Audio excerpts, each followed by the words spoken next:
support métallique bii la ànd ak pédale ak port savon bi ak baril bi ak bassine bi donc boo leen xoolee pédale bi kii bi ni mu bindoo support bi soo appuyé ci pédale bi ndox bi génn nga laal bàyyi ndox bi taxaw nga jël savon bi laal ko boo dëggaatee raxasu doo yàq ndox te di nga raxasu loo gën a dëgg nag ndox bi gën a génn mais yaakaar naa raxasu jarul yàq ndox tuuti rek waaw jarul appuyer xale bu ndaw mën na ko utiliser xale CI ba CM2 wala ba terminal ba nañ ko utiliser loolu la quoi c'est bon. Pourquoi pas avec le sous-préfet l'autorité administrative moom mu ñëw raxasu rek ñëpp gisandoo ko vraiment mu doon loo xamante ni lu am solo la donc voilà préfet jóge na ci pédale bi vraiment mi ngi laal ci saabu bi macha allah voilà donc avec la manière macha allah vraiment mu doon loo xamante ni lu am solo la. Je crois que ni préfet mi ngi wanaale nit ñi déjà ni nga xamante ni noonu la ñu war a raxasoo ak fi ñu war a laal yëpp ni ñu ko war a bombee ba nga xamante ni macha allah lépp lu ci nekkoon ci xeetu microbe mën na dañ. ngi ci pédale bi ndox maa ngi ñëw te ni muy ñëwee dafa am solo parce que fii doo yàq ndox comme ni ko technicien bi waxee léegi dina ñëw noo xam ne di nga mën a raxasu ba set macha allah ndox mi du yàqu vraiment préfet macha allah loolu dañ ko tàccu vraiment doon na loo xamante ni lu am solo la merci préfet. tout di remercier plan international. parce que defe naa dafa ñëw ci moment boo xam ne bu crucial moment boo xam ne aussi tamit bu ko ñëpp soxla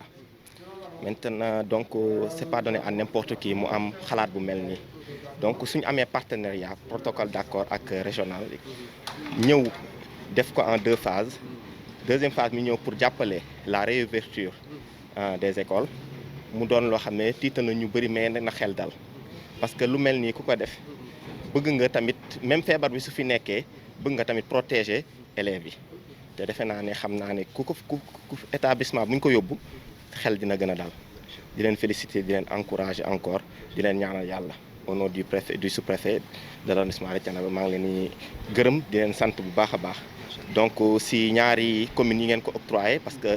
foofu ngeen di yëngu mais it nga min ngeen jël pàcc boo xam ne da ngeen ko jagleel lycée bu Thiénaba donc chapeau à vous et di inviter tamit les élèves pour ñu respecter gestes barrières yi parce que c'est important la distanciation n'est-ce pas les masques parce que dañuy xool ne nit suy jàngale sax même jàngalekat dañuy dindi seen masque te puis c'est dangereux virus bi ngi fi mi ngi circuler te virus bi presque ñun ñoo koy jëli di ko indi mais mun nañ ko éviter port masque yi éviter salutation yi éviter yeneen ak yeneen ak yeneen ak yeneen donc loolu laa mun si dama si wax di gërëm ñëpp di sant ñëpp. merci préfet mais technicien bi defar lii. préfet je crois que ni mérité na ñu sànni ci kàddu parce que ki doomu Sénégal la jël matériel yoo xamante ne Sénégal la nekk def ci lu demee nii donc je crois que ni. donc man j'étais ébahi bi ma ko gisee j'étais ébahi parce que bon c'est la première fois ma gis fabrication bu mel nii. parce que li ñu tàmmoon doon gis robinet di ko laal sa loxo parce que sooy commencé di laal sa loxo rek kenn xamul ndax microbe bee ngi foofu. donc loolu tamit di nga raxasu mais di mën nga wàcc microbe bi ci robinet bi donc lii di nga utiliser doo yàq ndox tu économises de l'eau te doo laal benn loo xam ne keneen su ñëwee dina ko laal te tu protèges l'autre en même temps dañ koy jaajëfal bu baax parce que lépp mi ngi Sénégal lu ñuy jéggaani am na fii nii te puis ñun mun nañu gën a développer suñu réew su fekkee ñu ngi jàppale ñu mel nii donc jërëjëf di ko féliciter bu baax a baax merci. monsieur le maire tey don yu mel nii yéen a ko war a recevoir nga toog fii représenter sa naataango maire yeneen yi nga xamante ni excès guñu donc vraiment monsieur le maire dañ lay jox kàddu gi yow tamit nga wax sa accompagnement ak plan international ni mu leen jàppale ni mu leen taxawoo ak ni nga xamante ni moom la ànd ak yéen merci. ok jërëjëf donc maa ngi nuyu mbooloo mi fi teew yëpp tàmbale nuyoo bi ci le sous-préfet teg ci inspecteur. di nuyu waa plan di nuyu mbooloo mi nga xam ne ñoom ñoo fi teew ñëpp ci turu maire yi nga xam ne ñoom ñooy nangu ndimbal li ci loxo plan dañuy sant plan ñëw na tey ci jamono bu xam ne jamono bu xaw a jafe la jamono bu doy waar la mooy jamono bu xam nañu ne année scolaire année blanche musiba la ci état bi ci wàllu économique année blanche musiba la ci élèves yi ci wàllu njàng donc loolu tax na état bi góorgóorlu pour année blanche bañ a am plan ñëw nag moom itam ne état saa boo jógee maa ngi ci sa wet ci sama manin donc ñëw na ci jamono bi mais ñëwoon na ci jamono bi ko jiitu parce que plan partenaire la boo xam ne du téye loxoom benn yoon seetaan lépp loo xam ne yëngu na ci askan wi mu ñëw ànd ak ñun ci manière ba muy ànde ak ñun pour liggéey ba aw yoon donc kon ci turu les maires noo ngi gërëm plan noo ngi koy sant alors noo ngi yaakaar itam ne matériel bii nga xam ne andi nañu ko tey te nar ko teg ci loxo jàngalekat yi ñu jébbal ko élèves yi pour ñu jëfandikoo ko yaakaar naa ne inspecteur dana waxtaan ak jàngalekat yi ñu jox ko àqam ci wàllu sàmm ko ak wàllu toppatoo ko ak it utiliser ko utilisation boo xam ne dina nu jëriñ parce que feebar bi mi ngi ci réew mi te demagul njàng mi mënu la ñàkk dañuy jàng kon fegu waru gar la ci nun ñëpp nu fegu donc loolu laa amoon lu may wax maa ngi félicité itam technicien bi nga xam ne moom moo ko defar gis nga pexe maanaa nuñ koy waxee naar yi day wax ne alxiila tufiidu al makr maanaa pexe boo amee xat-xat rek pexe juddu donc bi nga xamee ne feebar bi feeñ na ci réew mi la ñoom ñu fexe ba génne loo xam ne xamuñu woon sax ne mën nañ ko donc xam nañ ne kon ñoom mën nañu leneen bu leneen xewoon yàlla nay jàmm dinañu génne yeneen i pexe kon ñoom tam jar nañu dimbali jar nañu jàppale pour li nga xam ne mën nañ ko ñu génne ko ngir mu jëriñ réew mi maa ngi gërëm ñëpp maa ngi sant ñëpp wasalaamaaleykum wa rahmatullah. naan dañuy jox waa plan international ñoom tamit ñoom ñi nga xamante ni ñoom ñoo waral bis bi tey vraiment indi lu rëy lu toll nii ñëw jox ko jàppale ko école yi vraiment accompagner seen partenaires yi nga xamante ni mooy maire yi donc ñoom aussi dañ leen jox kàddu vraiment ñu wax. Merci Adama maa ngi nuyu préfet di nuyu monsieur le maire di nuyu inspecteur vraiment di saluer seen présence parce que on xam nañ ne xat-xat yi bëri na yitte yi bëri na mais ñu bàyyi lépp li ñu doon def ñëw mais yaakaar naa ne aussi ñëw bi du lu ñàkk njëriñ lu am njëriñ la lu ko waral moom mooy dañuy waajal ouverture classe réouverture classe sax laa wax réouverture classe dafa warul mu àndal parce que ñëpp xam nañ feebar bi fi mu toll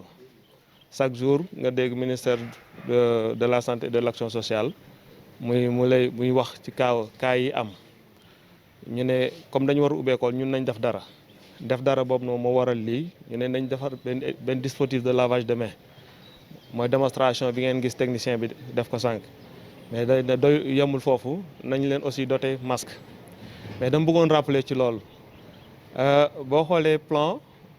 fii au niveau du département dafa am 4 communes yoo xamante ne si lañ ëpp li ñuy yëngatu muy commune bu Noto bu Tassette bu Ngondiat ak bu Ndiéyène Sirakh inspecteur fàttali na ko sànq démb lu mel nii def nañ ko ci Noto tey ñu def ko fii ci Thiénaba lépp ci waajal ouverture classe yi mais bëggoon naa pour ñit ñi xam ne liñ jot a def parce que ku jot ci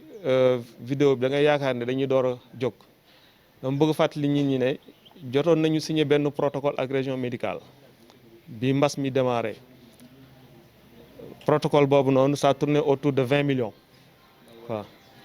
biñ demee ba jeexal protocole boobu noonu phase bi parce que protocole c'est au niveau de la région ça veut dire que bi ñuy intervenir dañu doon intervenir ci les 9 districts district yu Thiès yi district gu Mbour ak district Tivaouane parce que mbas mi xam nañ ne bi mu commencé xawoon na laal waa Mbour moo tax ñu defoon benn protocole boo xamante ne dafa amoon ay activité de sensibilisation mais am activité de dotation de matériel d'hygiène comme ay gel ak masque ak yëpp kon donc du lu ñu tàmbali léegi yàgg nañ ko tàmbali ñu ne deuxième phase bi dañ ne comme lutte bi dafa xaw a dem au niveau communautaire ñu ne nañ ñu dem deuxième phase bi ñu jëmale ko au niveau communautaire mu tombek ouverture salle de classe yi donc ñu ne nañ def dara pour école yi si la ñu defar 124 dispositifs de lavage de main pour école Ngunjaan Ndiéyène Sirakh Noto ak Tassette ak établissement ak au niveau des collèges ñu ne loolu doyul nañ leen jox masque si lañ jël 10 000 masques ñu doté ko école yooyu noonu lépp pour préparer ouverture yi ñu ne mais loolu rek du doy parce que mbir mi du mbiru école kese mbiru école la mais mbiru communauté bi la ñu ne ñun plan comme dañu am habitude di liggéey ak ay xale ñu ne xale yooyu noonu au moins ñoom it nañ leen jox masque moo tax ñu jënd masque jënd saabu jox leen ñu jënd boo xoolee booy xayma li ñu jot a jënd ci xale masque pour xale yooyu la loo xamante ne bokkut ak li ñuy war a jox école yi c'est 26000 masques 26000 masques lañ jënd pour ñi def xam parrainage xam nañ mooy xale yi nga xamante ne ñuy photo wu ci plan ba pare jënd 1800 et quelques savons pour ñoom ñooñu nag commencé nañ leen joxe ñu ngi leen di joxe mais tey li xew moom mooy waa daara yi aussi balaa ma koy fàtte daara yi aussi am na lu ñu def ci daara yi monsieur le maire parce que daara yi aussi fournisseur bi bientôt dina livrer denrées alimentaires yi parce que dañu prévoir ay denrées alimentaires pour daara yi parce que xam nañ ne mbas mi du école du ñëpp la laal donc prévoir nañ denrées alimentaires mais aussi prévoir nañ masque aussi pour daara yi am nañu dañ yaakaar ne masque moom école rek ko soxla masque ñëpp ko soxla donc prévoir nañ pour 20 daara c'est-à-dire que 5 daara par collectivité territoriale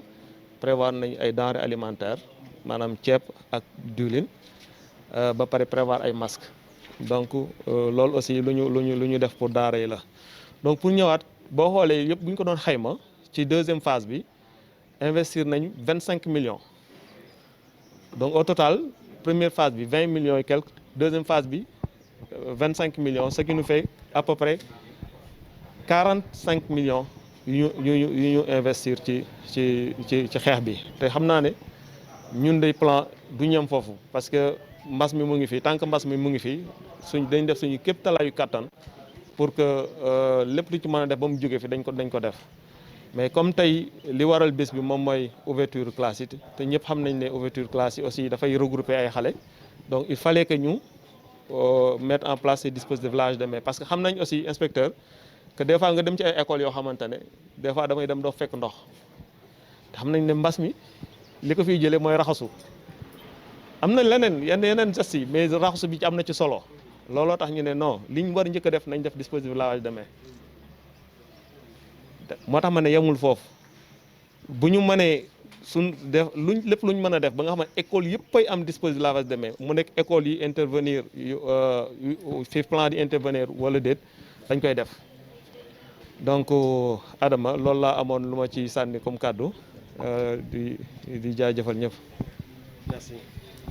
jërëjëf Ablaye donc je crois